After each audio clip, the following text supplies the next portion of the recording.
Die Aufnahmen wurden im Rahmen einer Ausbildung aufgenommen. Daher sind einige Künstlichkeiten nicht vermeidbar gewesen. So sind zum Beispiel der Ausbilder ohne Schutzanzug und Atemschutz zu sehen. Dies ist allerdings der Ausbildungssituation geschuldet. Auch wurden bewusst kleine Fehler nicht herausgeschnitten. Hierauf wird an entsprechenden Stellen hingewiesen. Bei der hier gezeigten Methode handelt es sich um einen Vorschlag, der keinen Anspruch erhebt, ein Allzweckmittel zu sein.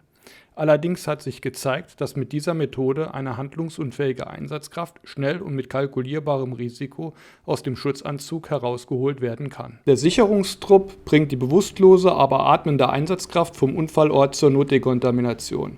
Die Dientrage wird auf die Leitern des Leiterbeckens abgesetzt.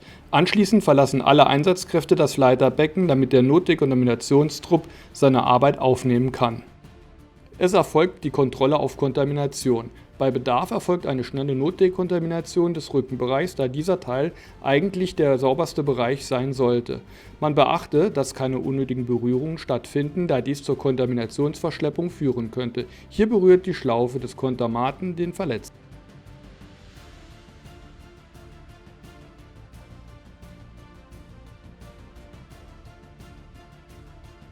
Man greift sich eine Falte des Anzugs und schneidet mit einer Schere oder einem Messer vorsichtig in den Anzug hinein, ohne den Verletzten zu berühren.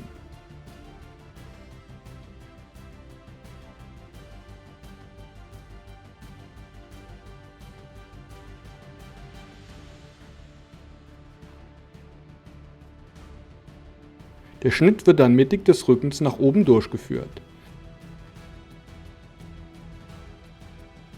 Diese Arbeit wird durch den Schwarzmann durchgeführt. Dieser hat keinen unmittelbaren Kontakt zu dem Verletzten. Alle Flächen, die durch ihn berührt werden, zählen als kontaminiert.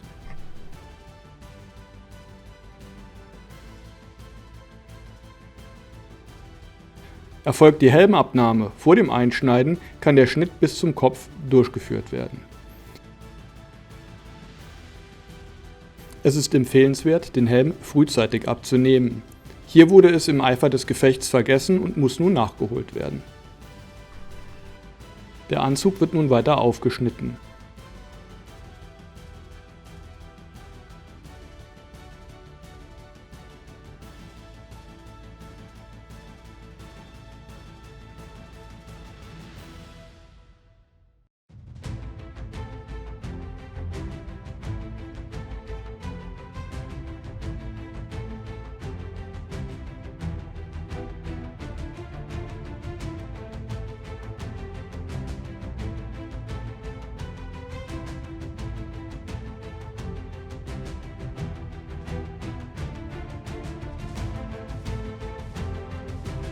Es empfiehlt sich beim Aufschneiden der Arme, diese von einer Einsatzkraft im Schwarzbereich halten zu lassen, damit der Schwarzmann mit beiden Händen arbeiten kann.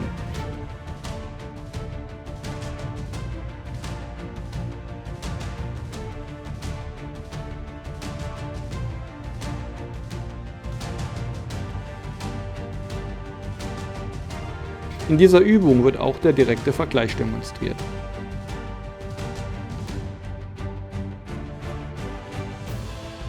Man beachte, dass im Einsatzfall Handschuhe und Stiefel aufgeschnitten werden können, um eine möglichst schonende Rettung des Verunfallten zu ermöglichen.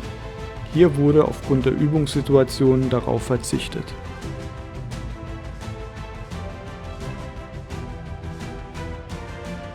Beim Aufschneiden der Kapuze ist besondere Vorsicht geboten, um den verunfallten Kameraden nicht mit der Schere oder dem Messer zu verletzen.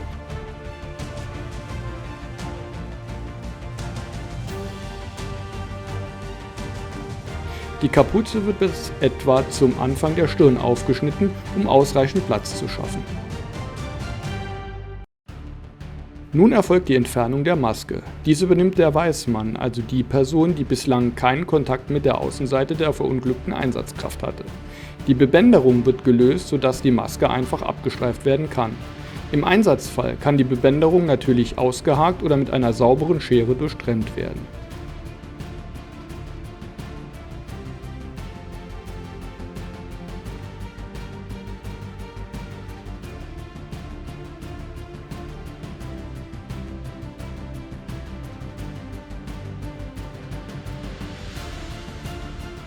Nun erfolgt der letzte Teil der unmittelbaren Rettung. Die verunglückte Einsatzkraft wird in den Weißbereich umgelagert und an das medizinische Personal übergeben. Hierzu halten der Schwarzmann des Dekontaminationstrupps, gegebenenfalls mit Unterstützung weiterer Einsatzkräfte im Schwarzbereich, die Beine und gegebenenfalls die Arme des Anzugs fest.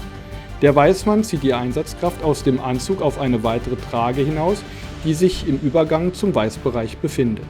Hierbei können auch weitere Einsatzkräfte aus dem Weißbereich unterstützen, sofern eine Gefährdung dieser Einsatzkräfte und eine Kontaminationsverschleppung ausgeschlossen werden kann.